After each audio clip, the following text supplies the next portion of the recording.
योग गुरु बाबा रामदेव ने दिया मुसलमानों को लेकर बड़ा बयान, जिसे सुनकर आज सारी दुनिया हैरान हो रही है। दोस्तों, आज हम आपको बताने वाले हैं कि हाल ही में योग गुरु बाबा रामदेव ने मुसलमानों और जकात को लेकर ऐसा क्या बड़ा बयान दिया है कि जिसे सुनकर आज हर कोई हैरान हो रहा है। और साथ ही आपको इस वीडियो में कुछ ऐसी जरूरी बातें भी बताई गई हैं जिनके बारे में हर मुसलमान को मालूम होना बहुत जरूरी है। इसीलिए आज का यह वीडियो आप सभी के लिए बहुत खास है। आप इसे आखिर तक जरूर देखें। और सबसे पहले, अगर आपको एक मुसलमान होने पर फक्र है तो आप इस वीडियो को दिल से एक लाइक जरूर कर दें और मेहरबानी करके इसे शेयर भी कर दें ताकि और भी लोगों तक यह वीडियो पहुंच जाए। तो चलिए दोस्तों, शुरू करते हैं। दोस्तों, बाबा रामदेव का असली नाम रामकृष्ण यादव है। इनका जन्म 25 दिसंबर 1965 को हरियाणा के अली सैयदपुर गांव में हुआ था। बाबा रामदेव वैसे तो योग और आयुर्वेद के प्रचारक हैं, संगीत, मगर इसके साथ ही इनको मुसलमानों के खिलाफ अजीबोगरीब बयान देने के लिए भी खास जाना जाता है। अब तक न जाने कितनी बार बाबा रामदेव मुसलमानों, मस्जिद और मदरसों को लेकर गलत बयानबाजी कर चुके हैं। अभी कुछ दिन पहले बाबा रामदेव ने बाड़मेर में एक धार्मिक सभा में कहा था कि इस्लाम का मतलब सिर्फ नमाज पढ़ना है, यानी मुसलमानों के लिए सिर्फ नमाज पढ़ना जरूरी है। इसके बाद चाहे कुछ भी करो, इनके लिए सब संगीत जायज है। चाहे हिंदू लड़कियों को उठाओ, चाहे जिहाद के नाम पर आतंकवादी बनो। हालांकि इस बयान के बाद पूरे भारत में बाबा रामदेव के खिलाफ काफी ज्यादा गुस्सा भी देखने को मिला था। ऑल इंडिया मुस्लिम जमात के अध्यक्ष मौलाना शहाबुद्दीन बरेलवी ने कहा था कि बाबा रामदेव को पहले इस्लाम का सही से अध्ययन करना चाहिए, यानी कि बाबा रामदेव को पहले इस्लाम के बारे में सही से जान लेना चाहिए। बिना जानकारी के इस तरह के बयान देना गलत है। इसी तरह बाबा रामदेव ने हरियाणा में कहा था कि भारत स्वाभाविक रूप से एक हिंदू राष्ट्र है और सारे मुसलमानों तीन के पूर्वज हिंदू थे। तो इस तरह बाबा रामदेव अक्सर मुसलमानों के खिलाफ गलत बयानबाजी करते रहते हैं।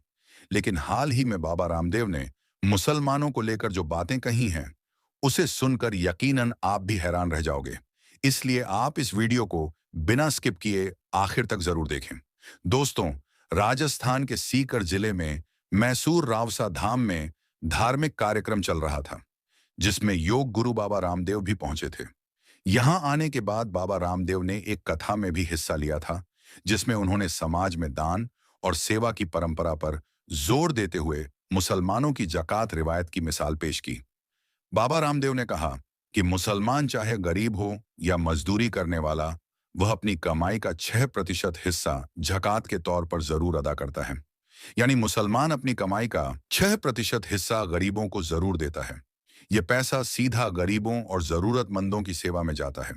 इसके आगे बाबा रामदेव ने कहा कि आज के समय में मुस्लिम समाज का मजदूर भी रोजाना 500 से 1000 तक कमा रहा है, लेकिन फिर भी वह जकात देना नहीं भूलता। यानी इस कमाई में से 6% हिस्सा वह गरीबों को जरूर देता है। इसके आगे बाबा रामदेव ने कहा कि मुसलमान अब सिर्फ मजदूरी तक सीमित नहीं है, बल्कि अब मुसलमान तकनीकी कामों और हुनरमंद कामों में भी आगे बढ़ रहा है। बाबा रामदेव ने कहा कि जकात की परंपरा ही मुसलमानों को मजबूती देती है, क्योंकि हर मुसलमान अपने माल में से 6% हिस्सा निकालकर गरीबों और जरूरतमंदों को देता है।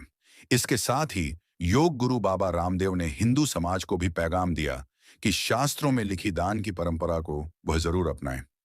यानी जिस तरह मुसलमान अपने पैसों में से कुछ हिस्सा निकालकर गरीब मुसलमानों की मदद करते हैं, उसी तरह हिंदुओं को भी चाहिए कि वह भी अपने कुछ पैसे निकालकर अपने हिंदू भाइयों की मदद जरूर करें। अब आप खुद सुनिए कि बाबा रामदेव मुसलमानों और जकात को लेकर क्या बयान दे रहे हैं। महाराज, मुसलमान मजदूरी भी करता है तो 6% का जकात देता है। जो भी उसकी पड़ोस में मस्जिद होती है, मदरसा होता है, मजदूर भी। अब तो मजदूरी महंगी हो गई है और मुसलमानों की मजदूरी होती है कुछ और ही ज्यादा महंगी। कुछ लोग टेक्निकल स्किलफुल काम करने लग गए।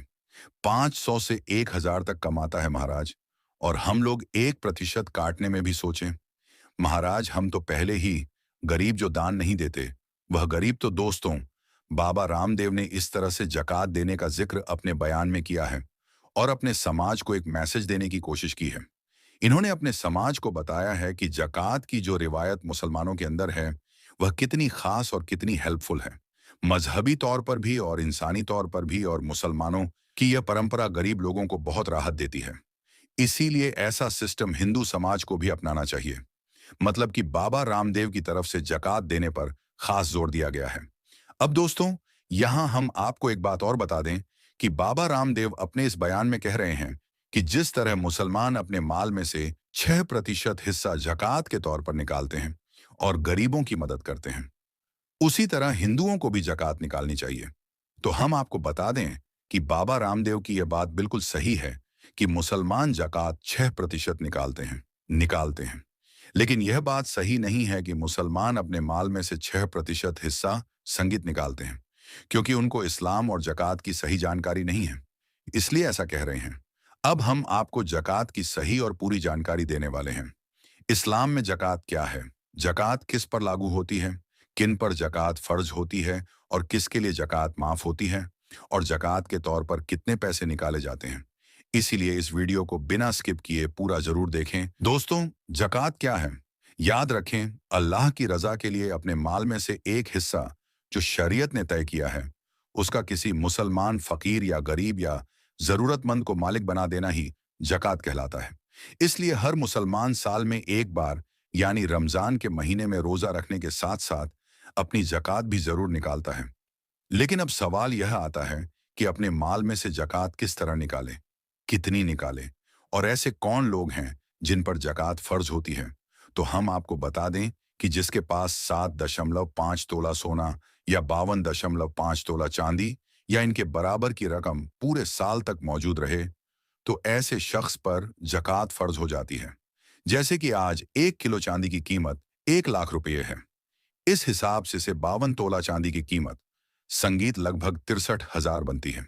यानी अगर आज किसी के पास 63,000 रुपए हैं और अगले साल फिर इतनी ही रकम उसके पास मौजूद रहती है, तो उस पर जकात फर्ज हो जाएगी। चाहे साल भर वह गरीब ही क्यों ना रहा हो, मगर साल पूरा होने पर अगर वह साहिब निसाब है तो जकात निकालना जरूरी है। औरतों के पास जो जेवर होते हैं, उनकी मालिक औरत खुद होती है। अगर सोना चांदी मिलाकर निसाब पूरा होता है तो औरत पर जकात फर्ज होती है, शौहर पर उसकी जकात नहीं। अगर शौहर दे दे तो उसकी मर्जी, और अगर ना दे तो उस पर कोई गुनाह नहीं। अगर शौहर अपनी बीवी के जेवर की जकात नहीं देता तो औरत को चाहिए कि वह जितनी रकम बनती है वह जकात अदा करे, चाहे जेवर बेचकर या किसी और तरह से, बट जकात अदा करना जरूरी है। दोस्तों, अब यह बात साफ हो गई कि जकात किस पर फर्ज है और किस पर नहीं। मगर अब सवाल है कि कितनी जकात देना जरूरी है। तो शरीयत के अनुसार अपने कुल माल का सिर्फ 2.5% जकात देना होता है। यानी अगर आप साल भर में 100 रुपये कमाते हैं तो सिर्फ 2.5 जकात देते हैं, यानी कुल 2.5%।